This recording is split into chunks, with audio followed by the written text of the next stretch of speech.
Swampy salutations, which is my new greeting if you didn't watch my last video. I mostly wanted to do a video because I wanted to show you my new shirt. It says Holy Mother Forking Shirt Balls, which I think is really funny.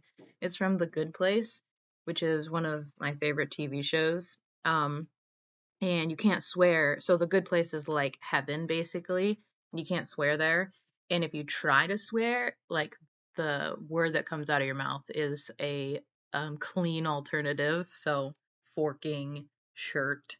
I'm sure you can do the math there. um, I also wanted to show you this cool gift that my friend gave me. She makes stickers, and like this is an ornament. So it has like a little cat in a stocking, and this is a magnet. It's Bigfoot Santa. This is a little Tyrannosaurus Rex eating a Christmas cookie. This is my favorite one. It's a cat. It's also a magnet, and the cat is wrapped up in lights. This is funny. Oh snap! It's a gingerbread cookie with a broken leg. Then I have this is a bee. It's a holiday bee. And then this is cute. It's the state of Pennsylvania, which is where I am currently. This is a very surprised looking Pennsylvania. Anyway, if you need some fun little gifts or whatever, you should check out her Etsy shop. I'll try to remember Etsy shop. I'll try to remember to link to it. I'll try to remember. It's Andrea K Doodle, so you can also Google it if you're looking for some fun little stickers and pins and those kinds of things. Um, so I also this week did a bunch of annual planning. I usually try to do my annual planning, prior to the year beginning. And so I do a couple things when I do my annual planning. The first is that I like look back over the course of the year and try to figure out how much I've done. So I didn't do my accounting stuff yet, but I did all the other stuff. So I published 6 books this year. All of them were novella length, and that's like really weird for me that I didn't publish anything full length. But I realized this year was sort of a preparation year because while I didn't publish anything full length, I I I did write a lot of full length. So my next book that I'm planning to publish is the first book in my new fantasy series, and that's already up at like 80 to 85,000 words. And so I still haven't even done my final edits on that yet. It's pretty close. It's pretty close. So I have some notes from betas that I still need to go through. Um, I kind of skimmed through, and I think the changes that I make are going to be pretty minor, like kind of nudging. I have to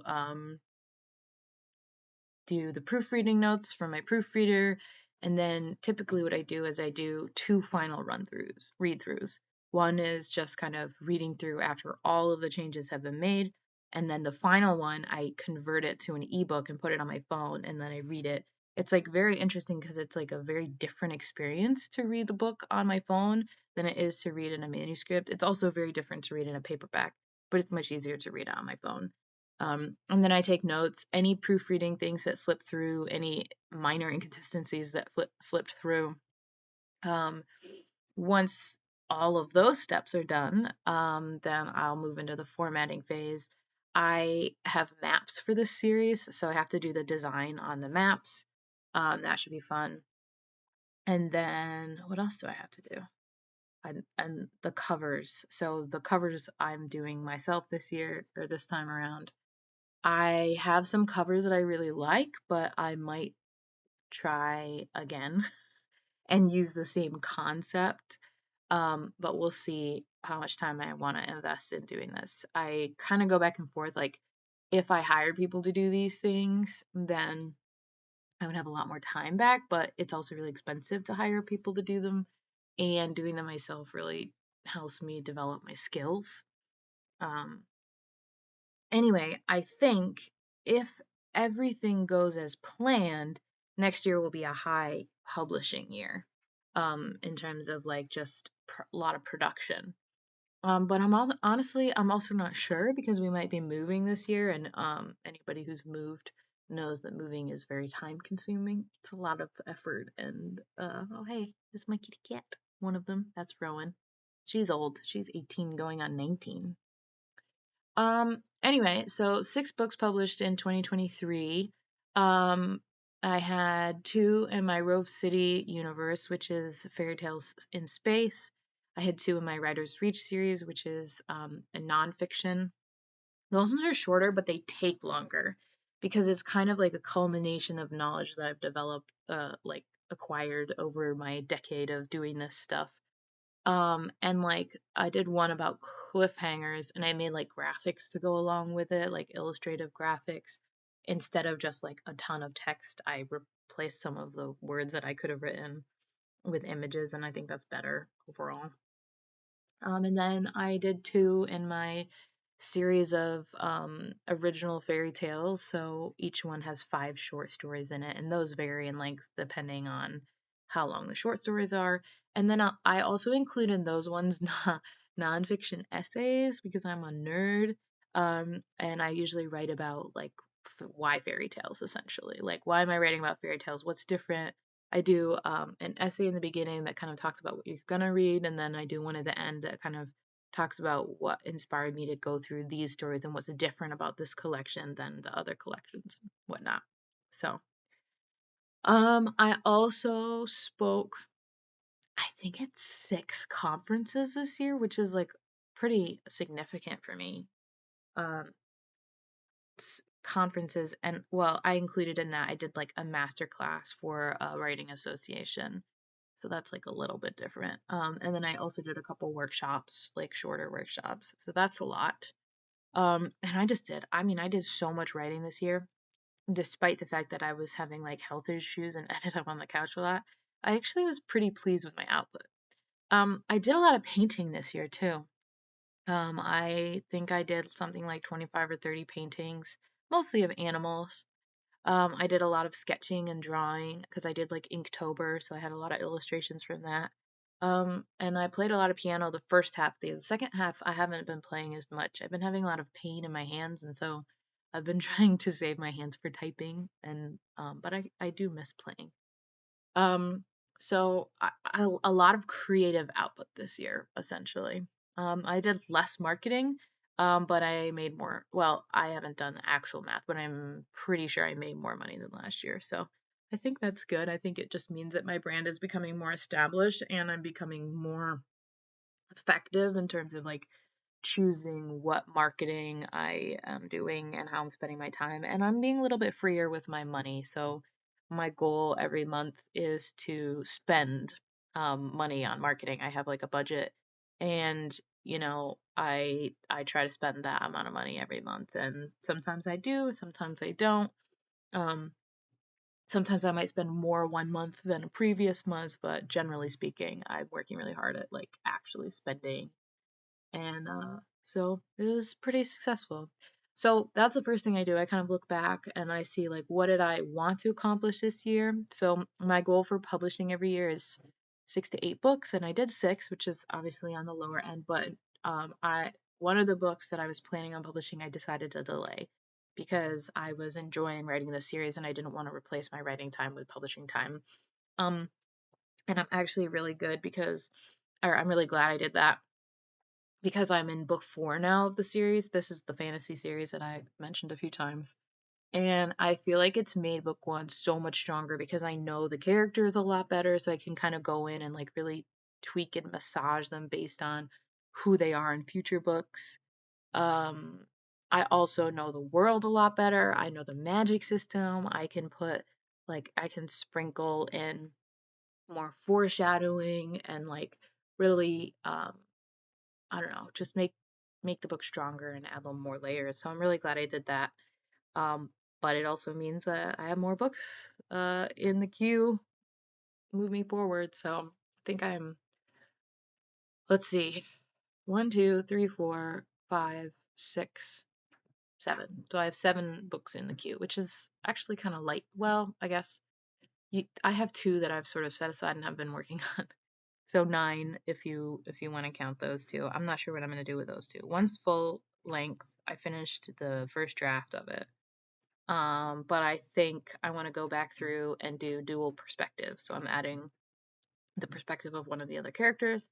And then the other one is uh I was like working on like a paranormal mystery where the main character was a beekeeper, and I really liked it, but it also like wasn't quite working. Like my brain wasn't super. I got maybe 20 to 30,000 words written on it, and my brain just was like, something feels wrong about this. Like I got to a point and I just got totally blocked, and then I had other stuff to do and I moved on, and it's been at least a year since I worked on it, maybe 2. I think it might be more like 2. So, sometimes you just gotta, you write the words and then you go back, maybe 10 years from now, I'll work on that series. It's not like I have a dearth of ideas or anything, obviously. Um, so yeah, I look back at my year. I look forward to see kind of like what I want to be working on.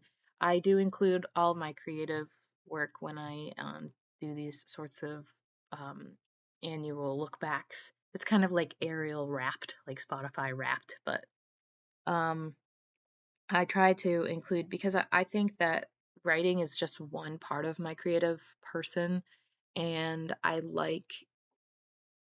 know. I think that learning how to paint and learning how to draw, it's all storytelling, and learning music, it's just different types of storytelling. And when I practice those things and I learn about them and I become better at those things, I feel like it really enhances my writing creative person. Like, it makes my work so much more complex and layered, because I'm thinking about stories and I'm thinking about people and I'm thinking about emotions from like a lot of different angles and not just the angle of language. Although, don't get me wrong, language is my favorite one. Writing is my favorite. Josh keeps trying to get me to do to quit writing and become a pet painter, because a lot of the paintings that I've done have been of like our animals and friends' animals, and I like doing them, but I'm like, no, I think I'm gonna continue to be a writer. So I think it's funny though. I made him a portrait wall. I can't really show. Well, okay. Let me show you kind of. It's over here. You can kind of see Blueberry's big painting. The rest are a little bit in the dark, but I made him a portrait wall of our animals, past and current. And I've done some paintings. I'm on the board of Appalachian Great Pyrenees Rescue, so I've done some paintings. It's like part of fundraisers for them. And I've done some as like gifts for people and stuff. So it's fun. I'm not really sure I want to become like a professional, like I sell my paintings type of person. That sounds really stressful, especially since I pretty much only do animals right now. Uh, it would be hard. It would be hard for me. So I do them as fundraisers. So, um, you know, that's my story, and I'm sticking to it. So yeah. The other thing that we did is Josh and I sat down and we had like a one-on-one. It's funny to call it a one-on-one when we're like married and don't have any kids, and it's just like always a one-on-one. It's just the two of us all the time. Um, but we sat down and I found this I think I have it. Oh, look at me. I'm so prepared today. I found it online and I bought it. It was like $5. And it's like a partner meeting thing. It has monthly and weekly ones. We just did the annual section of it.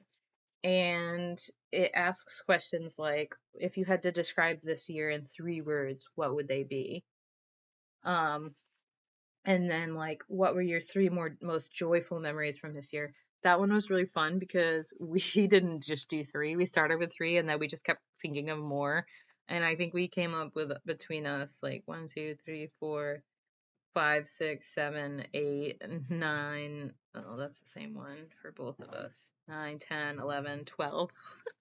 So, that's good. That's good. We had a lot of good memories from this year. The 3 challenging parts of the year. How did you grow from them? It has questions like, what are your habits that did you work, like, did you do good on versus did you do bad on? Um, asks about goals that you set.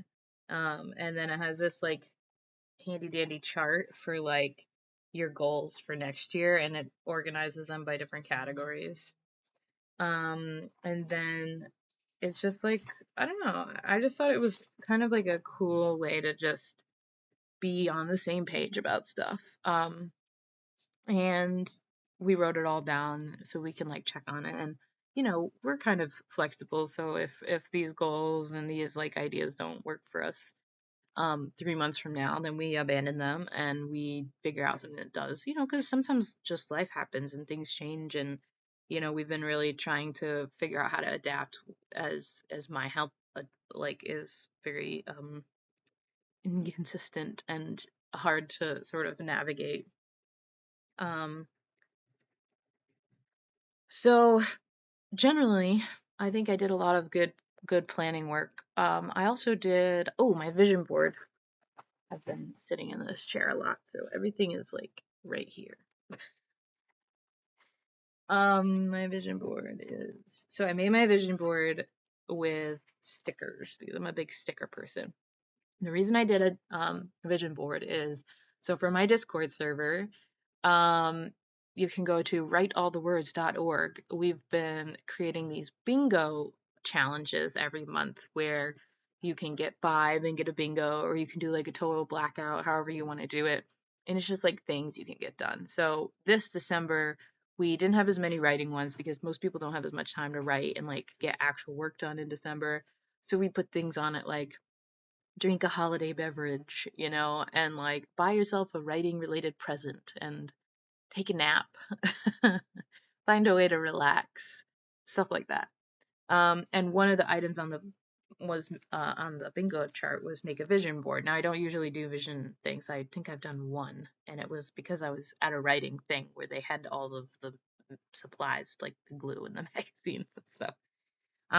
So this time I did it with stickers. I made several pages in my book. So this is the first one. You can see it's just like a lot of stickers of like animals and stuff. Like this a pelican and some penguins and this like fox thingy and a frog and a cat. Anyway, so this one was about like developing stronger connections with people is one of the things that I would like to do. I wrote words in it like community, connection, learn, understand, listen, things like that, as sort of my concept. This is the next page. It has this big floral bear, which I thought was cool. I didn't even realize this was in my book. With some bees and some flowers. And this is about, I wrote the words find the flowers in here. And this is about like, um, really like paying attention to my accomplishments and finding the good things even when things are hard. So like a lot of times, because I publish so many books, this is something that I think about a lot.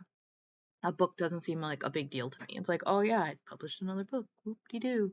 But it is a lot of work and it does take a lot of time, and I do it full time, so like it's a little different for me than for other authors. But it can be easy to just kind of be like, oh, it's another book, moving on, right? And just not really celebrating or feeling like it's good. And I really don't think that I need to celebrate every book. Different ones have different meaning to me. And so, like, I should definitely celebrate the ones that mean the most to me. But I don't think there's any need for me to celebrate every single one. Um, but finding the ones that I do want to celebrate, I think, is really important. This one has a lot of different people on it. I have a very interesting sticker book, as you can tell from this specific sticker. But this one is about my writing. I wrote layers, complexity, color, and light on this page because I really want to focus on deepening my skills as a writer. There's a lot of snoring going on around me. You probably can't hear it, but I have Dandelion right here and Blueberry right behind me, and they are both snoring. um, so I want to work on developing more layered characters, more layered world. One of the things I've been focusing on in my writing as well is just themes, and I really want my themes to be clearer, crisper, and deeper. Maybe not more obvious, but like just like when you see it, you see it. You know what I mean? This is my favorite page.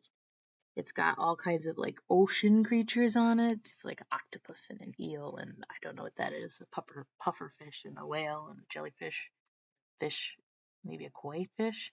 It says depth here. Um, and this is about, for me, like slowing down and allowing myself, like prioritizing patience, being intentional about just like sitting with ideas or sitting with a project like I've been doing with this fantasy one, not rushing, not pushing myself, being like willing to rest, allowing myself the time and space to just rest, especially when I need it. And just like allowing myself to sink into things, whether it's my creative work or my relationship with my spouse or, the house buying process or, rest. I want to allow myself to sort of sink. I think depth might be one of the things we've been talking about in the server is word of the year. I think depth might be my word of the year, but I haven't decided that yet, but it might be for 2024.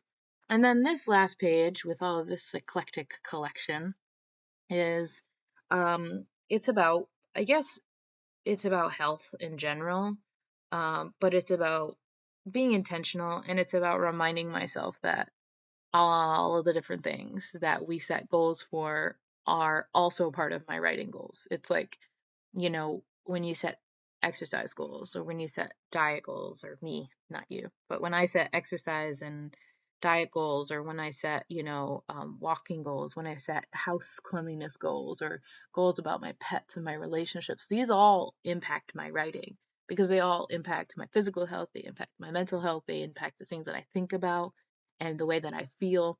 And writing is a deeply internal and personal process. And so all of these things are going to affect my writing. And so if I want to have a healthy, strong writing life, it means I also have to prioritize having a healthy, strong human life. And that doesn't necessarily mean being perfect all the time. It doesn't mean having a perfect diet or having perfect exercise.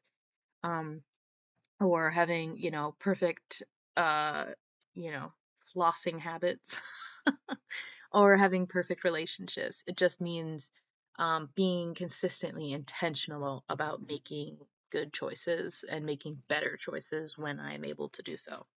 So this one I wrote health, exercise, passion, hope, creativity, exploration, curiosity, food, family, and small steps. And it's actually got some really fun stickers. This lady playing the piano, this weird egg, this kid riding a dog. I don't know. This person with a hat, a polar bear, flowers. This is like a really weird sticker. It's got three faces and all of their hair like is combined. I don't know. There's a chipmunk and a weird cat. It's a weird looking cat, if you could see. I forget what this is called. A hot air balloon. Um, yeah, so also have two things I put on the next page, but then I went to bed. So I don't know if I'll do more pages. I think a 5-page vision board is probably sufficient. So anyway, that's what I did yesterday and what I've been thinking about this week.